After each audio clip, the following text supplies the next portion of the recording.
You're at a party. The room is a wall of noise, dozens of conversations, music, the clink of glasses, laughter from across the room. You've tuned all of it out, focused entirely on the person in front of you, when suddenly, from somewhere behind you in a conversation you weren't even listening to, someone says your name, and you hear it instantly. Your head turns before you've even decided to turn it. Out of a roar of sound your brain has been actively ignoring, that one word cut straight through. But the real answer is far stranger than good hearing. Because here's the problem. If you weren't listening to that conversation, if your attention was somewhere else entirely, how did your brain know your name was in it? To recognize your name, something had to be listening. Something had to be processing every one of those conversations you swore you were ignoring, checking each word, deciding none of them mattered, until one of them did. There is a part of your mind monitoring everything you think you're not paying attention to. And once you understand how it works, you will realize you are aware of far less of your own mind than you believe. Let's start with the phenomenon itself, because it has a name. Scientists call it the cocktail party effect. First described in the 1950s by a researcher named Colin Cherry. Cherry was fascinated by a question that sounds simple but turns out to be profound. How can a person follow a single conversation in a room full of competing voices? He ran experiments where people wore headphones playing two different messages, one in each ear, and were asked to repeat back only one of them. People were remarkably good at this.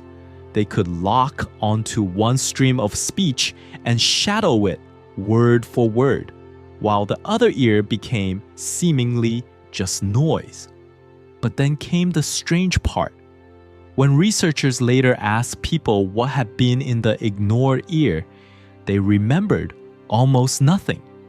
Not the words, not the meaning, not even if the language had switched partway through. The unattended stream seemed to vanish completely.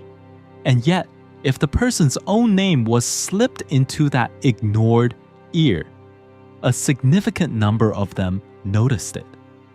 The thing they were not listening to had reached in and grabbed their attention anyway. So something was processing that ignored channel after all. The question is what and how deeply? To understand this, picture your senses as an enormous fire hose.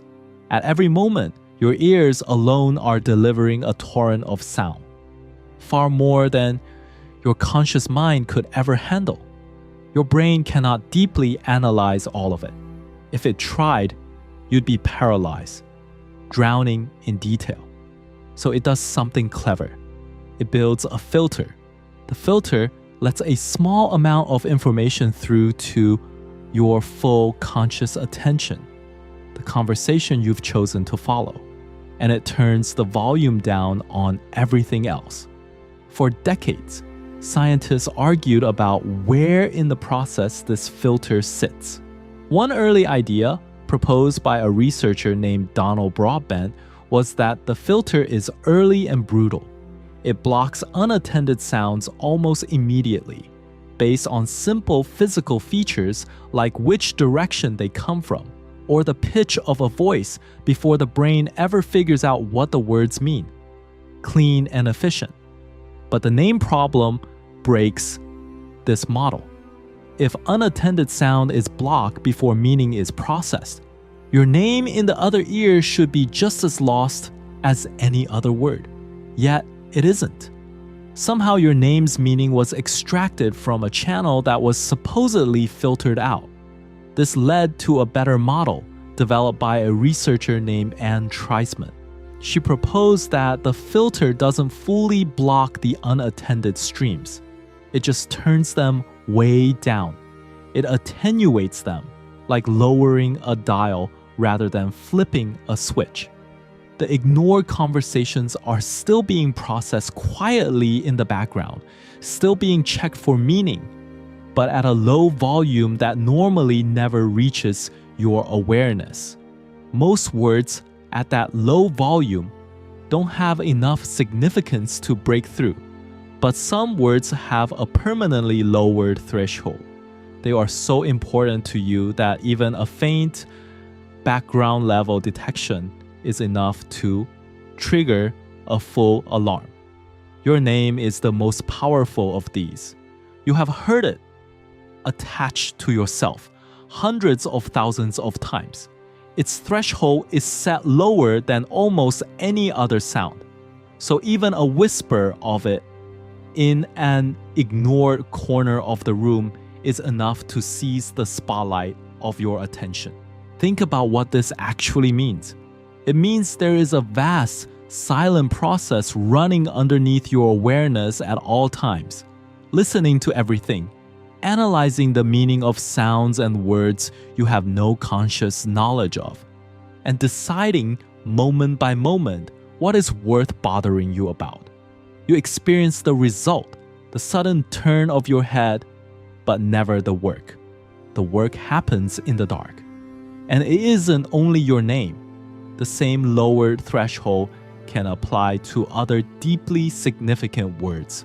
A new mother will surface instantly from deep sleep at the faint cry of her own baby, while sleeping through far louder noises. A word tied to a current fear or obsession can leap out of background chatter the same way your name does. Your filter is not neutral. It is tuned by your history, your relationships, your fears, and your needs, constantly scanning the unattended world for anything that matches what matters to you. There's a deeper and slightly unsettling implication here about how much of your mental life happens without you. We like to believe we are the conscious authors of our attention, that we decide what to notice.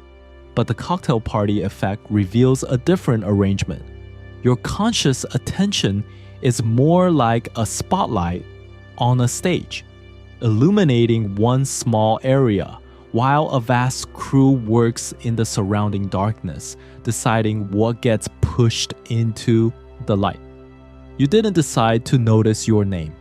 A process you have no access to decided for you, and then handed the result to your awareness as if it had been your idea all along. This is one small vivid example of a much larger truth that neuroscience keeps running into. The conscious mind, the part of you that feels like you, is not the whole of you. It sits atop an enormous foundation of processing it cannot see and did not authorize. Most of what your brain does, it does without telling you. It shows you the highlights, the conclusions, the things it has decided you need, and it quietly handles the rest, the fire hose of the unattended world on its own. So, the next time you're in a crowded room and your name cuts through the noise, pause for a half second before you turn. Recognize what just happened. While you believe you were ignoring the room, some hidden part of you was listening to all of it. Every conversation, every word, weighing each one, and waiting. It heard your name in a stream you had dismissed as meaningless, judged it important, and reached up out of the dark to turn your head for you.